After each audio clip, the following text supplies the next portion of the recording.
Okay, this is a video where I'm trying to put together a number of concepts, and I'm trying to let you know that levelized cost of energy or electricity, whichever one you want to discuss, can be a very useful concept, but it should be used with great care. There's nothing, in my opinion, wrong at all with kind of going through the capital cost plus the fixed cost, which includes capital cost plus the variable cost of a plant, and comparing them. And you know, this cost of this solar project in Abu Dhabi was just remarkable, and the one in Dubai, which was just a little bit more than 3 cents, was certainly remarkable. The one in Zambia, which was 4.5 cents, was maybe more remarkable than any. Some of these projects in Mexico are fantastic.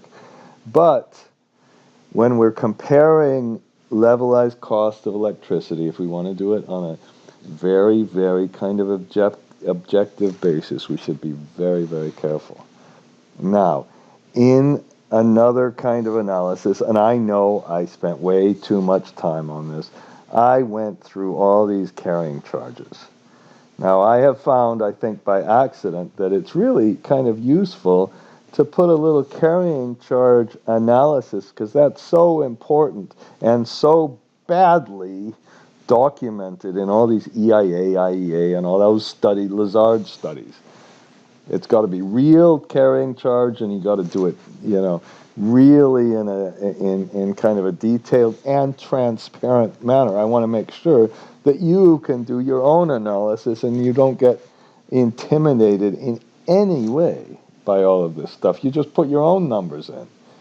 Now, I also want to go through some issues with baseload projects versus non-dispatchable renewable projects. Baseload projects, I want to somehow compare plants with a different capacity or availability factor, and not just do kind of the basic thing where we spread the fixed cost over different levels. Here, you really want to understand when you're not operating the plant, you're going to have to replace it with something, and how do you reflect the avoided cost? And that's an enormous issue for baseload plants. And some of the people in my classes recently came up with some really good ideas to do this. I'm also going to talk a lot about conversions, where to find data on different plants, Chinese plants, other plants, where to get fuel prices from forward markets or other sources, how avoided costs that I just mentioned can be derived, maybe not, maybe from merchant prices, how to get solar from Solar Insights and all that, okay, and the importance of heat rates. So, here's what we have. We have a series of different projects. There was somebody from Japan in my class, so we said, well, let's do Japanese coal plants cost so much more. I'm not defending coal plants. Nuclear plants can have a big cost. Difference. What about the difference in natural gas prices in U.S. versus Japan? Diesel can be the alternative for solar on an island, which is pretty dramatic. In fact, in not only on the island, it might be in Africa and a lot of other places where it's the marginal cost of the unit. And then how do we compare various different renewable projects, okay, including some geothermal. Now, this data, I got some data from these Lazard studies. So in this video, I'm going to kind of show you where to get some of the data from the Google Drive I'll give you, or and don't worry, I haven't hassled one person ever who's sent me an email, I don't think. I really haven't. Maybe in the future, who knows. Now, you can put different construction periods in for each one of these, different lives of assets, different degradation, and when you get all the way down to batteries here at the very end, that degradation might be really important. Different equity requirements. in nominal terms, different credit spreads in nominal terms, debt percentages, replacement cost, decommissioning, tax life, and then these general issues associated with inflation and tax rates, which can or cannot be sometimes really important. And then for each one of these, like this one, I hope that you see some purple. Perhaps you can't really see it. These purple ones come from this. If I press Control square bracket and F5, I don't know why you use all these other things. That seems to do it for me most of the time. You can put these different carrying charge, and I've got so many videos on this that I hardly want to tell you about it. The only thing to kind of re-emphasize is these carrying charges have one assumption that you might not like if you're only in project finance, and that's that plants get refinanced and refinanced and refinanced throughout the whole life. So at the end of the plant life, the life of the debt is equal to the life of the project. You might not like that, but I would argue for it. Okay? Why you have a bunch of equity sitting there out there, and you start with 70% debt, you got down to zero equity at the middle. That's kind of ridiculous. Okay, so let's walk through a couple of these equations. Now, once you have the capital costs, I'm just going to leave some of these. Now, you can debate these, but the real place to look for them is... The real place to look for these is in actual real models. Now, I try to collect some actual models. I'm not going to really show you them, but you can go, to project finance models and look at all my, renewable models, all the solar models and all that. I try to collect as many of them, and I don't care about all the Excel crap, really. Sometimes you get some good ideas from this, but the main thing is to look for what the cost per kilowatt is, what the capacity factor is, what the cost of the land is, how much you add to the panel cost. Those are the kinds of things to get first out of all these models. That's why I collect a lot of these. Okay? And then once you have those, you've got to put the variable cost. Now, when they put here variable cost for geothermal to be 30 or 40 USD per megawatt hour, this is from Lazar, that's extremely high. That's that's higher than the fuel costs probably, certainly in US. And that's going to kill the LCOE because you're going to have to add that no matter what. Now, we get all these different heat rates, and sometimes people look at efficiency rather than heat rates.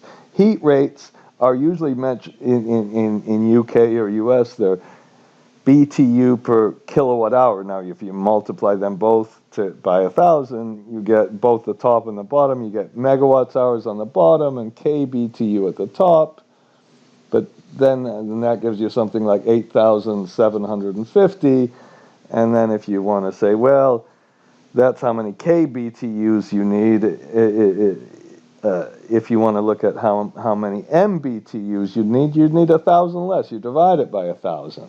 Okay, and that's a whole lot more useful because the cost of the fuel is generally measured in USD per MMBTU. And then if you want to get the efficiency, let's see. We can go to chapter number 5, and in chapter number 5, I have some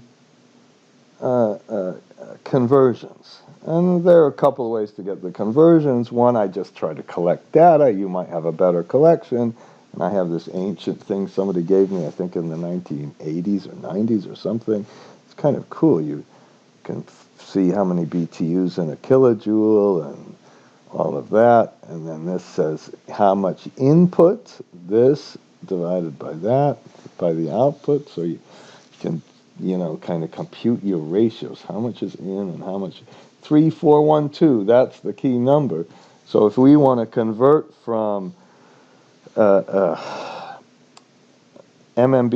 per megawatt hours to efficiency, you take 3.4112 divided by this, and you get this. And then I happen to have the generic macros open. That's why I press Shift Control P. So I have some of this data. You can argue with it, fine. The idea is that you can argue with it and you can put your own stuff in it.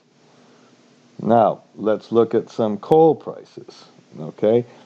If we look at coal prices, how about this? I'm going to stop the video just for one thing while I get the file. Now, in chapter number 1, see, I'm not stopping at that much, really. I put in the stock price analysis, actually, I put this, I've been working a whole lot. This is kind of a secret preview. Aren't you lucky to get a secret preview of this? And I've been putting together how to collect data. And there's some wonderful person who sent me, I think he was trying to advertise a little bit, how to collect Yahoo stock prices with their new limits, how to collect Yahoo indices, how to collect indices from the Federal Reserve Economic Federal Reserve Economic Database, and you can click on these, and then you can read all of these in, and then once you read them in, I have to wait for a second while it kind of converts. It puts them all, it kind of combines everything into this big list, and then everything is really read in on a time series basis, although the column of the data is a little bit different.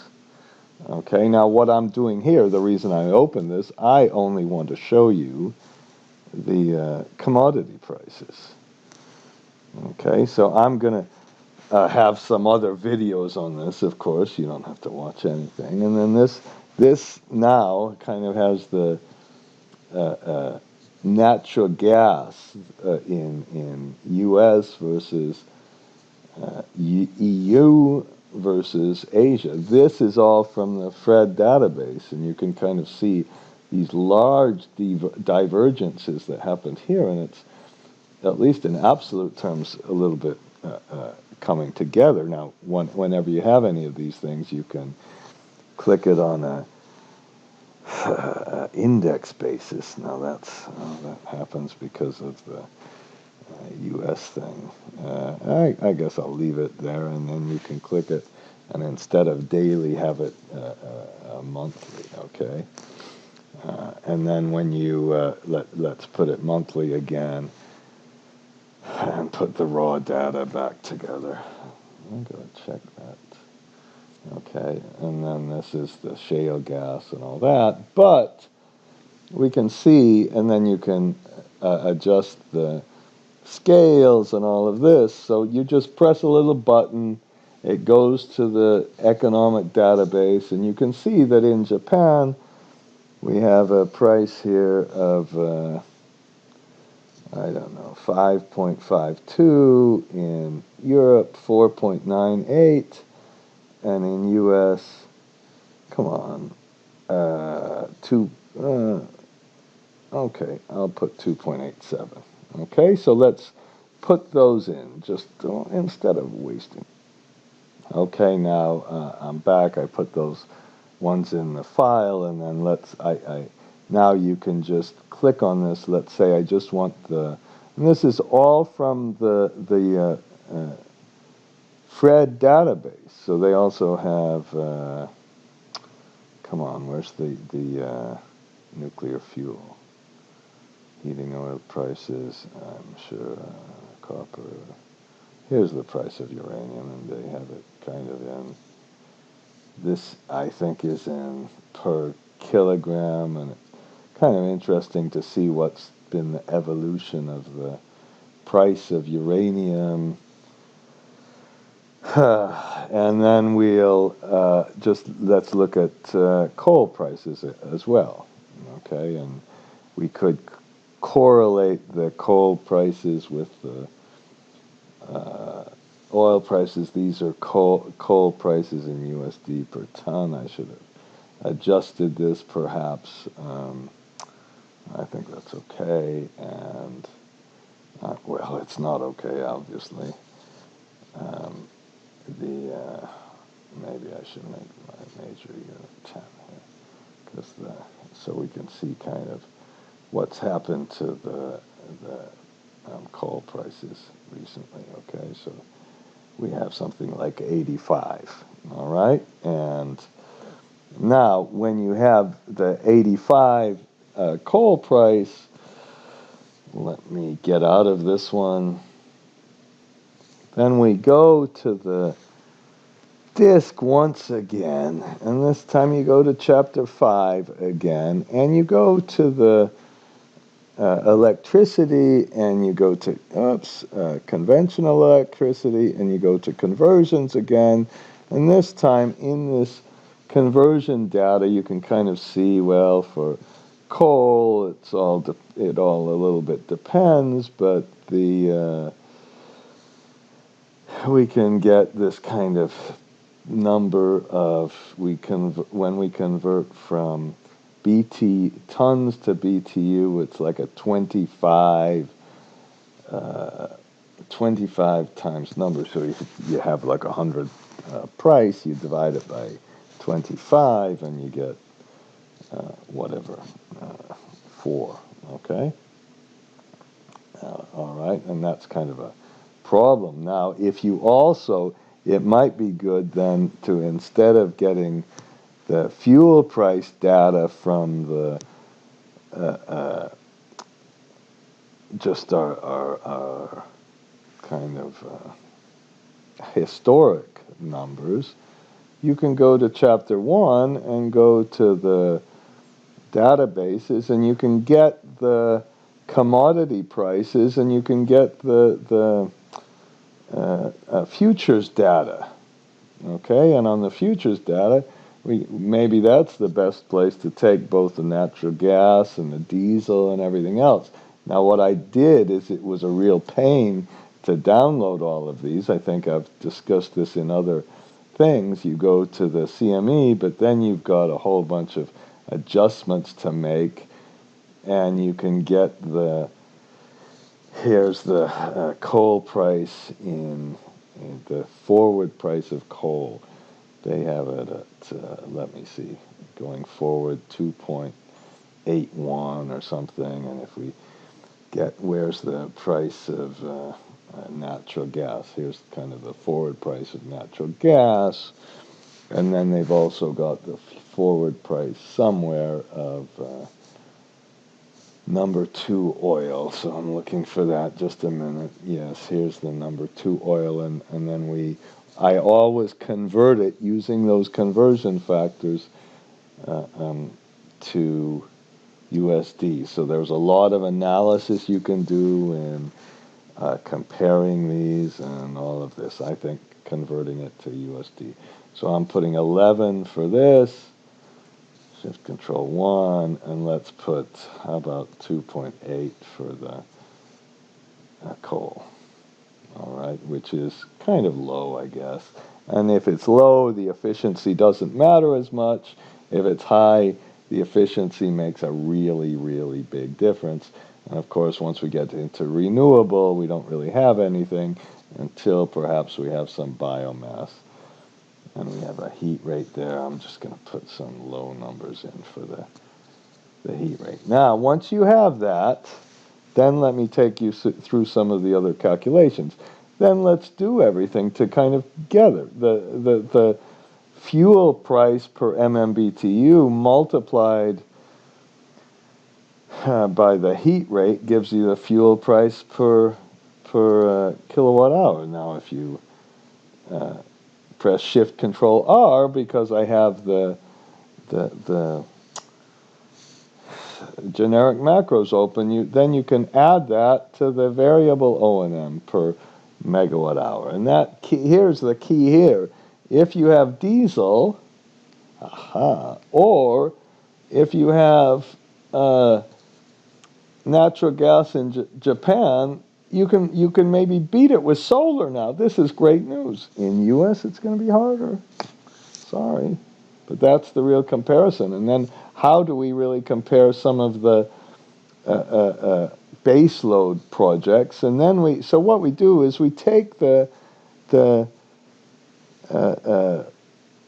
total cost per kW, the overnight cost, I'm going to take this one that I computed, and you multiply that by the carrying charge. And where did I put the carrying charge?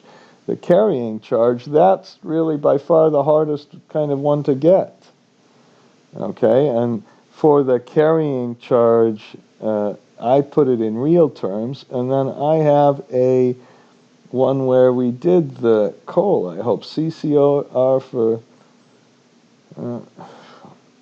okay, for Japan coal, and we get it right from up here. Now, what you want to be able to do is adjust the operating life. If we put 40 in as the operating life, it better have changed. Okay, I hope I don't have too much. Did I put this? Did I change this? Just one little minute. Okay, I think I'll just walk you through this for just a minute.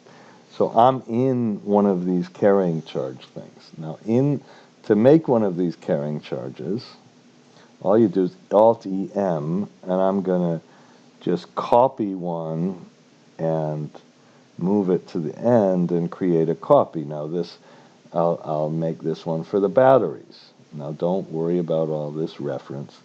CCR for batteries.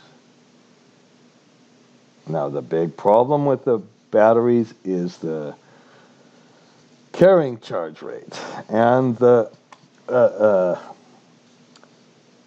degradation in the batteries, just like sometimes your computer, I think if you notice it, it doesn't work the way it used to sometimes, and all of this. Now, then once you have these copied, I'm going to just do it for this one, then you take the equity return and you take it.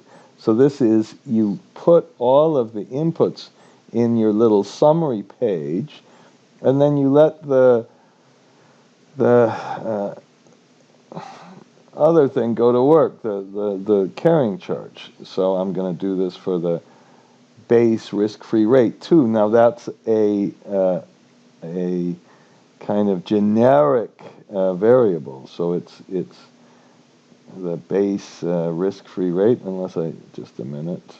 I call that the interest rate. Let's keep that the same kind of for everybody. But then the credit spread, there might be some different perceived risks and all of that stuff, so you can put a different credit spread. And then depending on your debt capacity, you can make some assumptions about how much debt capacity you get.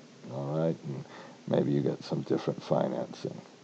And then when we're all finished, we have a carrying charge rate that's at the top of all of these little things. Okay, I put some different colors in from the generic macros, but the, excuse me, now we have the carrying charge rate. I'm not going to do this for all of them. I'm going to turn the video off just for a minute. So now, hang on, where are we? So now we can get the total fixed cost as the total capital cost minus this times this carrying charge rate, and then we better add to that the fixed O&M costs down here per kilowatt per year, and you've got to be, of course, very careful. And then you can, whoops, how about we'll just add those. Okay, and then you can say, well, let's take those and first make them in the amount you pay per kilowatt. So we'd have to pay 1,000 times more per megawatt, and then divide by 8,760 or 8,766 or whatever, multiplied by our capacity factor. That's kind of the standard way you might do things. And then the total total cost of the whole thing is the total cost here in today's terms is this. Now, when you've done this, some of the things that really affect you, so I'm going to put just kind of the basic LCOE of the energy we actually use here. Okay, and then and this is, I hope, what you really want to do. If you change the operating life to 30, then you get a much higher rate. If the construction months take 100 months, then I hope it changed. Did it? It might not have. Oh, shit. So, shoot. No, that's a good example. Making errors is such a good way to learn things, isn't it? What a lot of crap that is. Okay, so let's get the construction months. And I guess it is kind of susceptible to errors here. That's the kind of a little bit bad thing about all this. So if I make it 100 months instead of 40 months, we get a different rate. 50 years, these things make a very big difference. If the equity return is 15% or 8%, you get, it's not as much as you might think. If this is 50% debt versus 80% debt, I think that was pretty big, and you start adding them all up and putting them all in, and I didn't put the decommissioning in properly either, I think so. And the tax life could make a big difference too. Actually, it didn't make that big a difference. Okay, now let's go through. I'm going to, of course, fix all of this stuff, but I'm just trying to show you kind of how it works, and I'm going to try to get this finished. Now, if we have the Chinese project versus the Japanese project, then if there's a difference in the availability, let's assume that these things let's assume they're base load. You want to run them all the time. If you can't run them, you got to get some other power. And that other power, you have to buy at avoided cost. And that avoided cost better be in here somewhere. And the same thing goes for really comparing our solar projects or the rest of these projects with, and I probably have the carrying charges here, so, and we have the fixed costs, I guess. I'll wait with these, but the idea is this 45 of solar, you really, I think, want to compare to the cost of the natural gas, in the avoided cost of the natural gas, or the avoided cost of diesel. It easily beats diesel.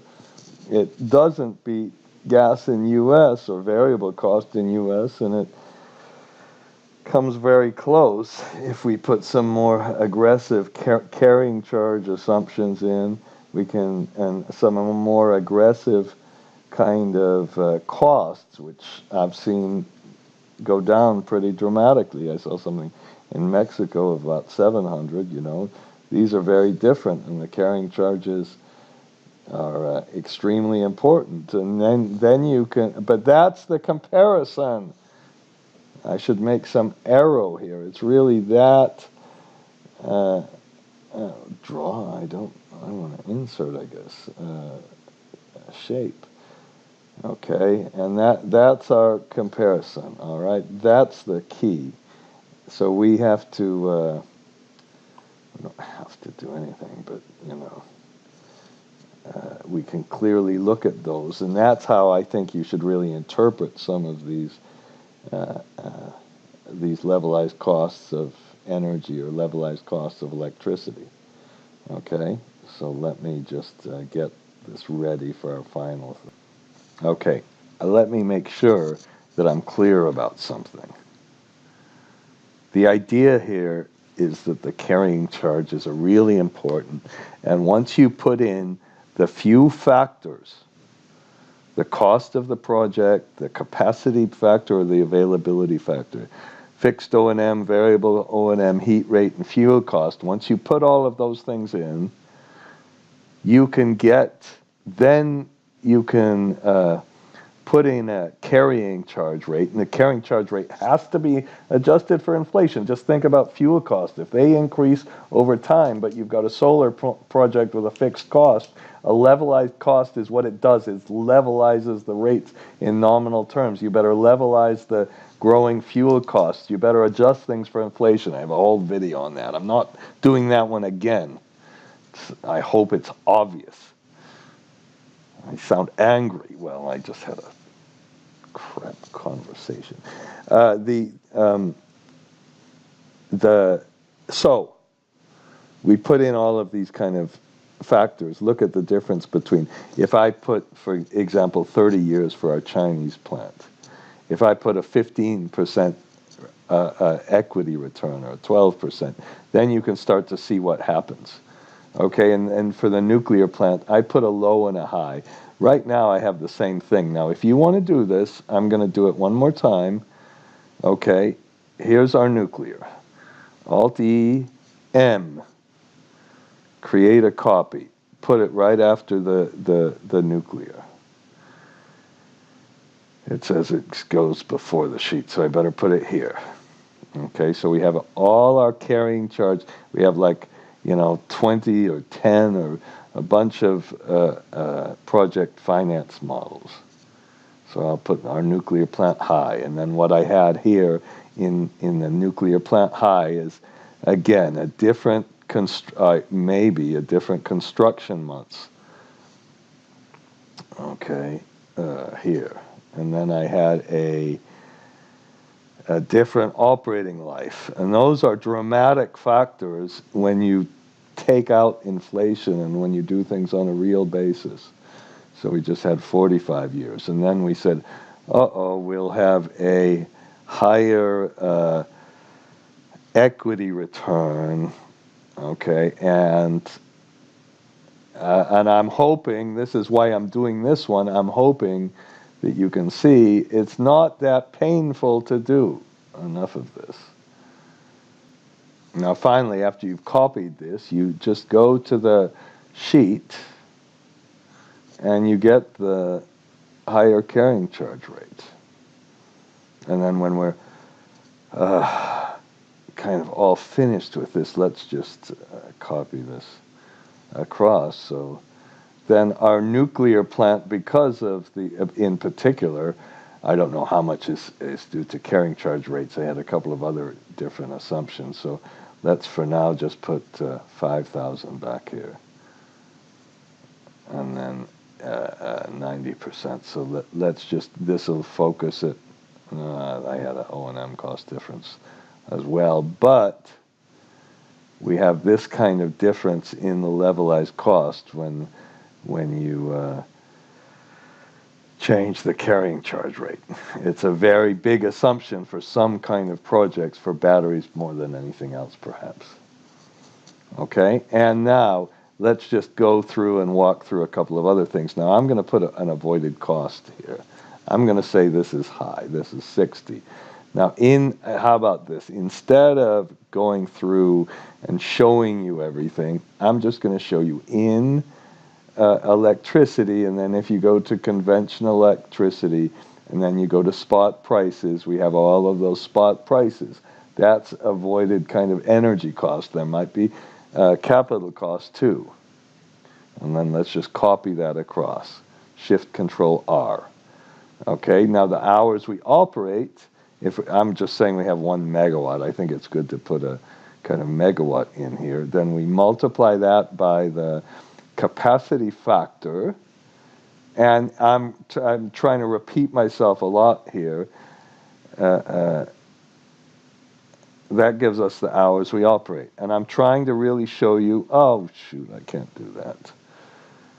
Okay, then why don't I press Shift Control R? So we operate less, and then that means the amount you operate minus this is the hours you have to buy from the market. And then you can take those hours and multiply it by the avoided cost. Okay, and finally you can put in the total fixed cost per kilowatt year. That has nothing to do with any where did we put the total fixed cost here per kilowatt per year? Okay, and then we can, since we have a megawatt, we better take that and multiply that by this one times 1,000. That's our total fixed cost. Okay, and crap. Shift Control 1 at least. And then we can put our variable cost of running the plant, which is the hours we operate multiplied by the total variable cost. Okay, so we've put all our stuff in for our fixed cost. Oops, I said I should put in the variable cost per megawatt hour. Okay, and then we just multiply that variable cost by how many hours we actually operate, not how many hours in total. Okay, and then we get our total cost, our variable cost, plus our fixed cost, plus our avoided cost. That's the key, that last one. And then we can take that and divide it by the total hours in the whole year and get, well, how much does it cost to produce energy? And so let's kind of look at our summary. If I put just the simple avoided cost in, without any adjustments for our availability, we get the 51, and then we'll put our cost adjusted for the availability, and so that's what I'm arguing is the right way to do it. So we have this, whoops, okay, so we have kind of a bigger difference. If this was 75%, then we'd get a larger difference, and of course it greatly depends on the avoided cost. So if this was, for some reason, in Philippines, I think it was 100, a couple of years, and then we get a much bigger difference. All right, that's how we really should be making our analysis of the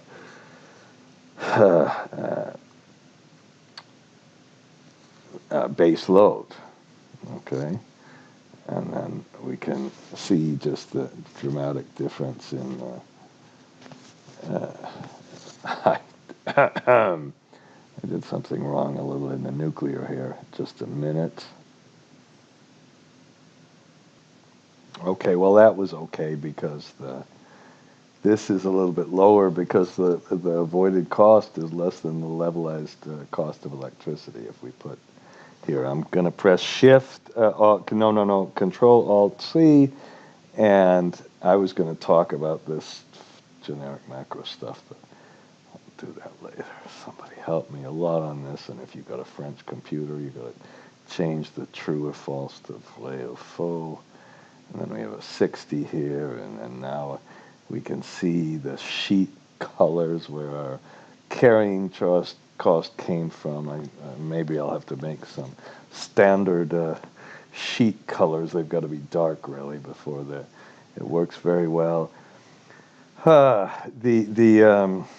Now, let's just finally go through this. So if you you could put avoided costs here as well, but if you're a kind of marginal plant, which might not be the case really, is a gas plant, then you can, the reason these three are so interesting is because that could be some sort of representation. If you don't have a place that has merchant prices and even capacity prices, that could be some kind of representation of what the prices are. Now, when we can look at the cost of solar. Now let's just focus on that one. So what you really, I think, want to do is put the total cost of solar in that's the total real cost. Okay, and compare that. If you compare that to the diesel, you've got a big savings. If you compare this to the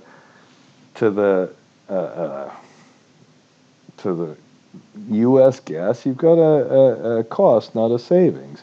If you have a merchant project, you can kind of see what the actual merchant prices are and the cost of running your marginal plants during, of course, the daytime. I've gone through that again. And then we can put well, I don't really think we need that one, do we?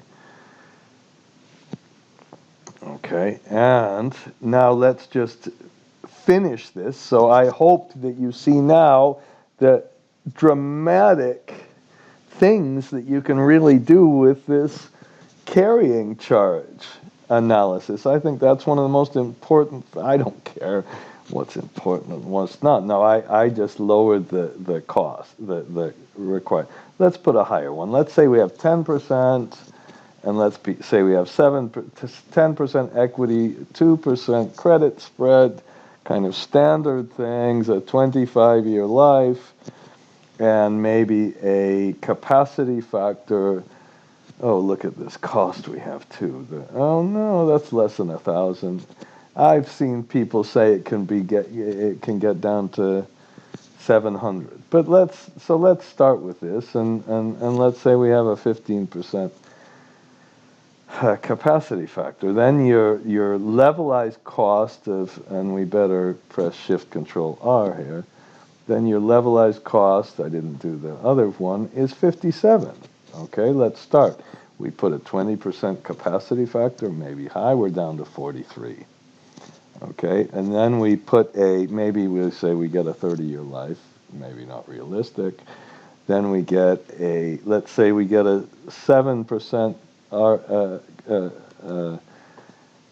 equity return, and let's say we get a 90% debt because we're really aggressive and we put all this development fees and development costs and play all these games. Now we're down to 28.